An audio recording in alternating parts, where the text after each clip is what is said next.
So yeah, unfortunately, if you want to see the rest of Agaham versus DJ, go check out the second stream. It is in German, I believe. Is it German? I think it was, wasn't it? It's Marth. It's marth.tv.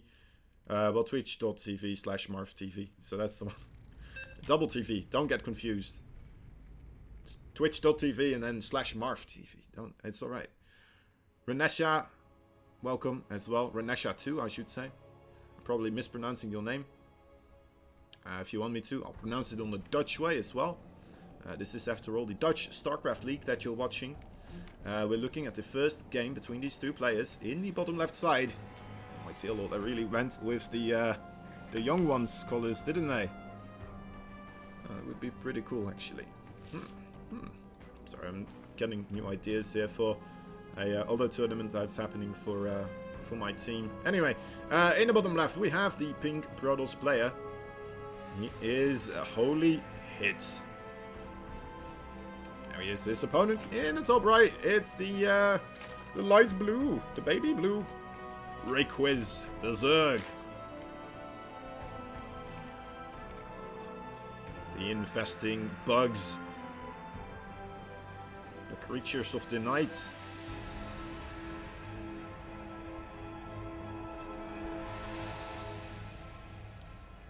Okay. Okay, let's just wait until something interesting happens. Because nothing interesting is happening here at all, I promise you. Nothing crazy is going on. Everything is fine. HolyHit didn't just see something that is quite disturbing at all, whatsoever. Nothing's happening, don't worry guys. We're gonna be seeing a long drawn out game of macro happening from both these players. As, you know what, those are drones. They are drones. They deceptively made them look like something completely different, but I promise you they're just coming to mine across the map here. Long distance mining, after all, the greatest strategy in StarCraft 2, of course. There is, you know what, drones trying to compete, of course. It's a deadly market, the mineral business, but they do have to try and make it work. Alright. Lynx on top of this wall now. HolyHit looks like, you know what, he just didn't want to mess around with this one. He invested his money into the quicker wall off here, getting the cybernetic core and a second gateway, making a shield battery as well, actually. He sees that there is nothing here yet. Maybe he tried to get something created there. Zealot's running out of here. Oh, he saw the proxy hatchery. All right, there we go. Okay. This might be trouble. This might be a lot of trouble. The proxy hatch, I mean, it's still rather close, but it still feels a little bit further away as well. The Lynx maybe might have had an opportunity to run in there, actually. But they're coming to the rescue for the hatchery. Trying to get a surround on that Adept, but nice maneuvering from HolyHit, though, so far. In come the Lynx. They need to get a full surround, but maybe with the Adept and the Zealots now together, it's a little bit too much for these Zerglings to handle.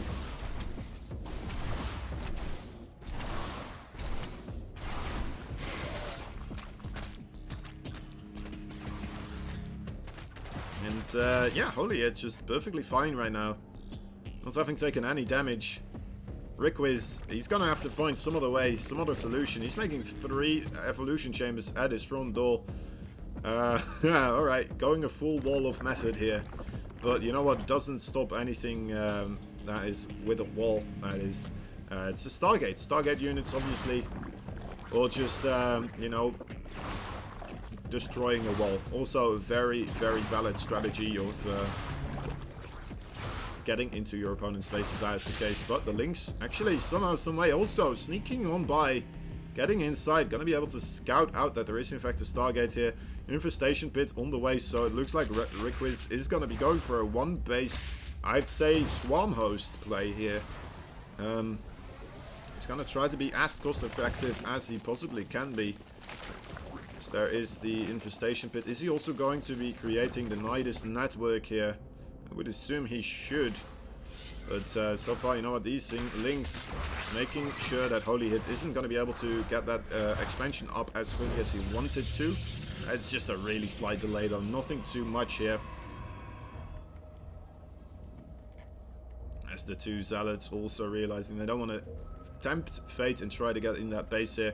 Alright, there's the Night Swim, there's the Infestation Pit. It's starting to get more and more clear to us as what is happening. As we see, there it is, yup, the Swarm Host going to be the deciding factor here. Already, Riquiz putting down Creep Tumors here as well at this potential third base location for HolyHit. A really strong location if you want to, in fact, of course, use that for the Swarm Host Nidus play. Need to send out a second probe. Doesn't want these units to get in here. Re-walling off just in the nick of time. Well done by our Zerg player here. As he's trying to make the Swarm Host. He's got one so far, two more on the way. And he's going to have to be very, very cost effective with these ones. I suppose that's a possibility. Even put a drone in here. I'm wondering if he's going to make a Spore Crawler. Trying to defend any air units here. Also has the Queens. Ooh, the drone. There we go. Okay, turns into the Spore Crawler just in the nick of time. Where did the other two Swarm Hosts go? There were two more on the way, right? And they're not in the Night Swim. Where are they? Oh, there they are. I just missed them. Alright, that's unfortunate. Anyway, first wave coming through. Killing of a pylon and two probes. It's alright, it's a good start. Wants to keep the sieging position up and running though, of course. The Adepts a little bit too much to handle right now. Needs more than just the Spore Crawler here, unfortunately. Nice micro though going on so far. With those Queens, the transfusing is looking on point. Another Spore Crawler has been put down, but those the Adepts just wailing away continuously here. Even if the Swarm Hosts do drop a new wave, they're gonna have to go on top of those Adepts, and the Adepts are just gonna be able to run away. Actually, an Immortal here now as well. This is not looking good for Riquiz. He doesn't have much of a vision anywhere else either, right? Ooh, might be able to get this. A little bit of missed micro there. Almost getting the Immortal. This is a pretty good position. Outside of vision range as well. HolyHit none the wiser, but it looks like he is checking for it, so good insight into where the next wave might come from. It's going absolutely everywhere, actually. Just trying to make sure he knows what is up and where these attacks are going to be coming from. Another one trying to hide here in the bottom right, but there's the Immortal. Oh no, the Immortal. A little bit lazy. Not moving any further than that. So yeah, we are going to be seeing another wave coming through. 5 Swarm Hosts this time around though. In he comes. That is, might be a little bit more lethal, of course. What's he going to target now? Just probes, looks like. And now going for the Nexus. I don't know if he has enough time to really gun down the Nexus, but it's going to get really closely to its demise here. Just a smidge of orange HP remaining.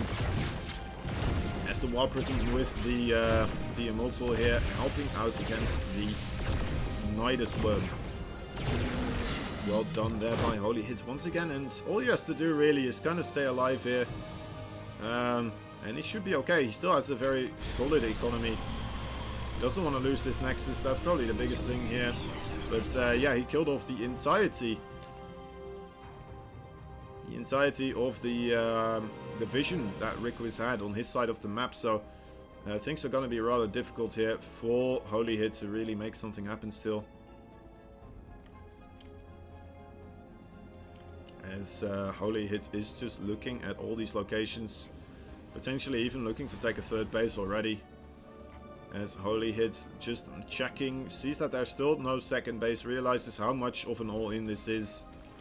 Take a look at the overall lost count as well. See that it is in favor, of course, for the Zerg, but overall, I mean, you're gonna need so much more here as the Zerg player. Because you are just missing an entirety of a base. Oh, that's nice. Nice little bit of micro, sending out a couple of the Locusts, trying to get the safety of that, well, the Nidus Worm. In come the Locust once again. Are they going to target? What are they going to target? Looks like sentries this time. And not really getting right on top of the Nexi here. A little bit of missed pathing for those Locusts, so he's not going to be able to make that work. Ooh, losing like one Swarm Host, just one. but with the queens here now as well.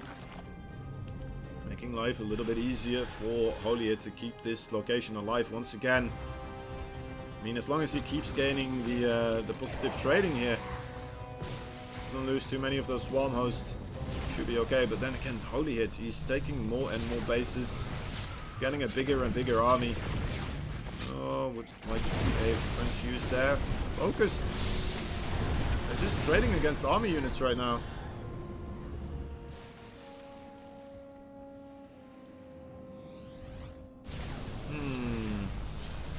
Okay, okay. I don't know. Yeah. I don't know exactly if Riquiz still has a chance here, I have to say. Looking at the army supply, it's looking favorable for him, but it's 35 workers versus 16 still. He's trying to make it work. Of course, with neither Swarm Host, it's still always on a knife's edge. Like, you just need to make a tiny mistake as the Protoss player.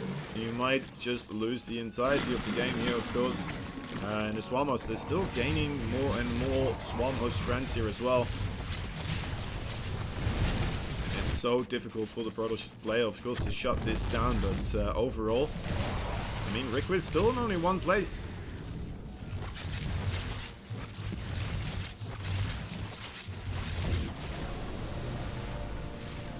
We do have the Immortals running around.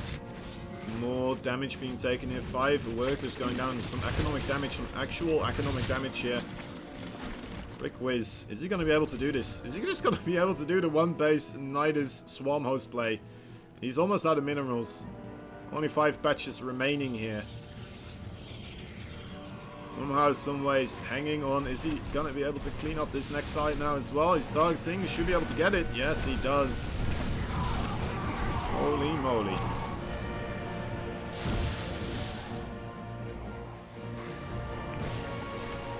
Alright, there is the other wave of Locusts now. Rotating around between these two locations. If he is going to get this other Nexus here as well, that's going to be big trouble for HolyHit. HolyHit, you know what? He's getting in a lot of trouble here, actually. He's attempting to break the main base of Riquiz. I mean, if he can force the fight on the opponent's side of the map, right, he won't have to suffer the economic damage anymore from those Swarm Hosts, but it looks like Riquiz is playing this really well so far. He realizes that he cannot invest too much in those units. Okay, good drop, forcing the Locust onto the ground here. So the Locusts aren't going to be able to kill off the Nexus here, I assume. A little bit of missed-targeting fire there as well. Would have been able to kill one of these buildings, but now not going to get both. Actually, no, never mind. Killing of the Stargate just in the nick of time. Now Archon dropping, trying his best here. Riquiz. It feels like this just shouldn't work, right? It really does, but I mean, having faced this myself a couple of times as well, it is so annoying, and it is truly something that can just somehow, some way move out of your favor very, very quickly here. As more and more Swarm Hosts enter the fields, Riquiz just never made himself a new base. Might want to think about taking a new one, but you know what, he might even take this one here. Should be fine.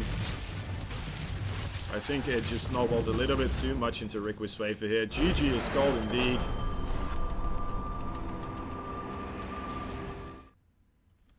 Okay. That was something else. Yeah, alright. What you gonna do? What you gonna do? You know, I don't know. HolyHit definitely in a lot of trouble though. I mean, if that didn't work after the initial failed rush, that's rough. That's really rough. We're going to be going into game number 2 between these two guys. I mean, that's a one-base Swarm Host Nidus play. Just somehow, someway managing to kind of roll over HolyHit there.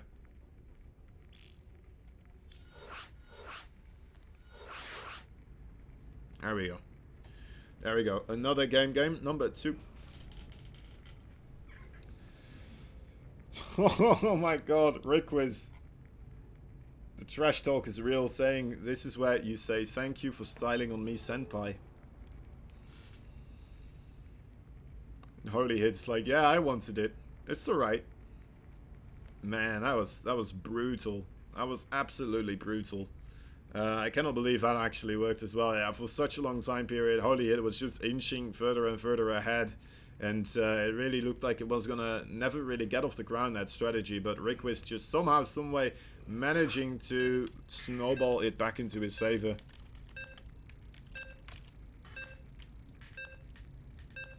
Okay, okay. Another game, another pretty reasonably sized map. Nightshade will be the choice here. Let's see what happens. Anything can happen this time around, it feels like. There it is. In the bottom right side. Getting a little bit annoyed probably by that strategy, I would imagine. Actually, no. Still completely friendly. Completely PG. Doesn't mind at all whatsoever. He is the pink Protoss. He is HolyHit. In the top left we have the teal Zerg. Yeah, he's Riquiz. As you can read over here. But then again, maybe some people are doing this podcast style, so they only have me on audio. Who knows? I saw some new people joining in as well, so... who cares? Anyway. This time around, Riquiz is gonna go for that hatchery. Of course, the ultimate cheese is going macro after doing a cheese.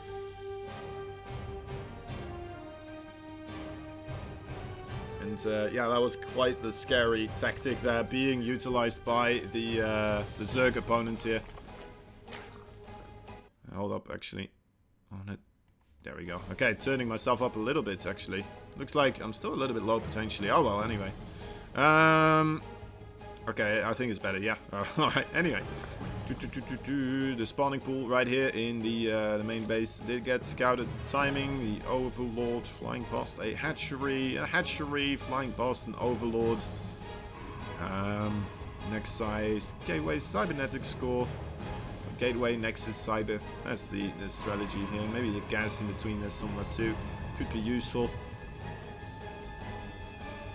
Alright, that's the professional side of the casting done. Let's just talk about how incredibly nasty that build was just now from Riquiz. Jeez Louise. I mean, what was HolyHit supposed to do in that situation? The Immortal Warp Prism definitely seemed like the right call in a way. Maybe the Archons could have been a little bit more plentiful. Killing off the units as they're flying in, right? And saving Archons later on. All that shield will regenerate as well, as long as your micro is proper enough. But you have to start dealing damage to the actual Zerg player, right? Expanding as well. Like, it seems like the right choice, so that, you know, you even if you do take a little bit of losses, it doesn't matter too much, because you can just, you know what, move ahead because you have more economy. It still feels like that, but of course then, again, you give more opportunities for the Zerg to deal damage to you in the first place. So, yeah, a little bit of a double-edged blade there.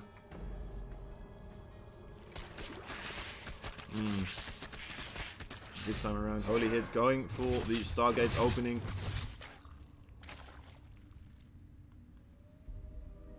Let's see, wrong way. Saying that his adapter went the wrong way. It's going to his own base here.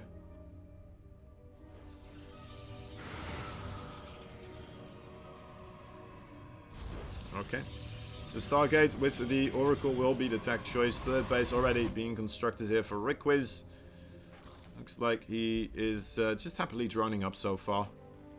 Getting a safety amount of Zerglings as well, but mostly just happily droning along. Getting himself some queens. And yeah. Pretty solid place so far. We'll have to wait and see how much damage the Oracle can do, of course. Oracle helping out spotting for the Stalker first though. And yeah, okay, so it is of course already noticed by the Zerg players. Should be able to defend against this absolutely without problem. Putting down Spore Crawlers, getting himself some queens. Oh.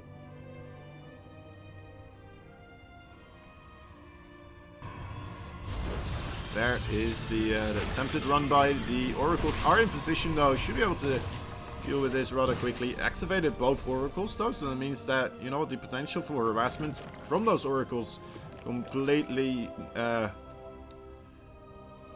annihilated pretty much. Doesn't have that much energy anymore. Actually, this one still has a little bit of energy, but let's see, this one just a smidge, just a little tiny smidge.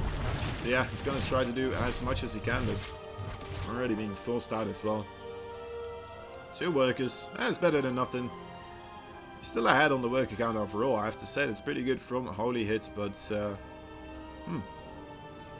it definitely feels like Riquiz could have been a little bit further ahead on the drone count overall here. Maybe I'm wrong on that one, but maybe some injects that didn't connect or something like that. Anyway,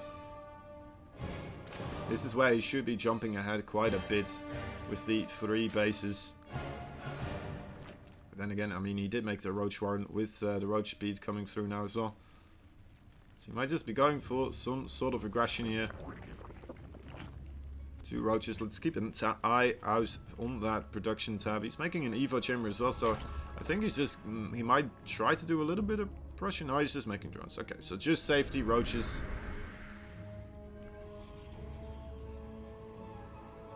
So far, getting +1. Yeah, that's a good call. Oracles trying to fight 2 oracles, trying to fight 4 queens here. Not a battle they would want to take. A little bit too ambitious, I'd say. But you know what? These queens are still out in the middle of the map, and these sentries might be able to force them to take the fight here against an immortal. And yes, they do. The queens trying to run away. A little bit of miss micro there by Riquiz.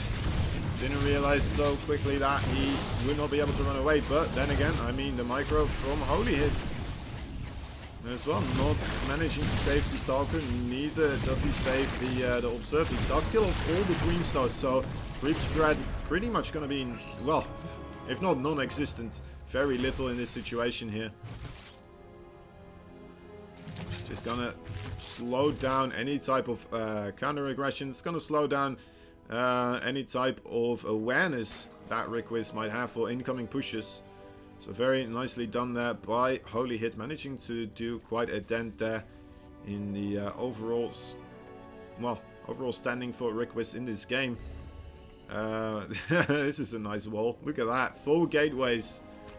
Normally you see this being walled off, but then they can just walk around here. Now they have to walk around all the way over here, so I'd say that's pretty cool actually.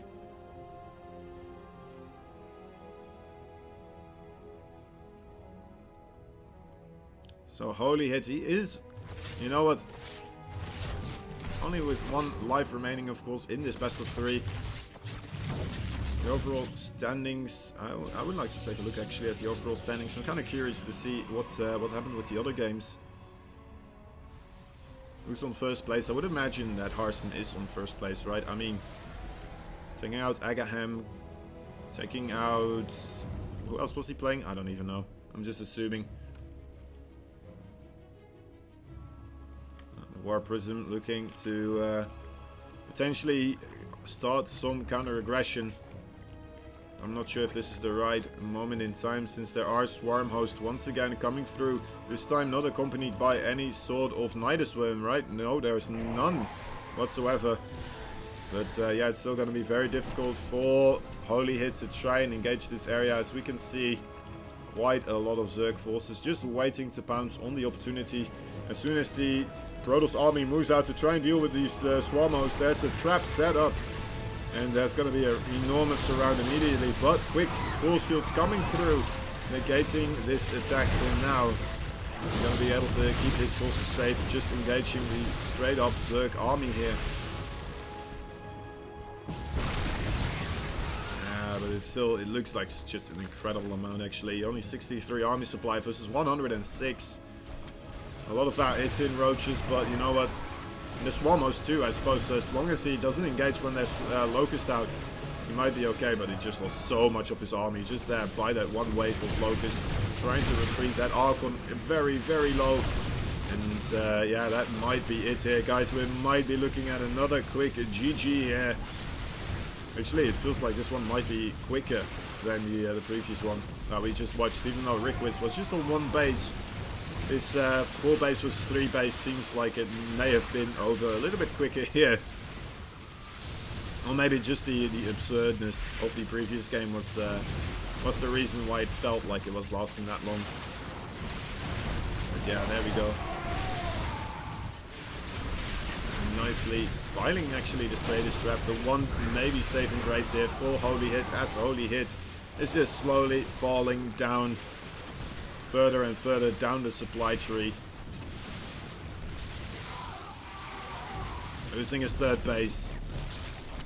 Roach is in his natural as well. He has 2 zealots trying to help out that situation, trying to remedy this, trying to somehow salvage this, but it's 106 army supply versus 24. That's more than, you know what, it's more than 4 times the army supply right now for the Zerg.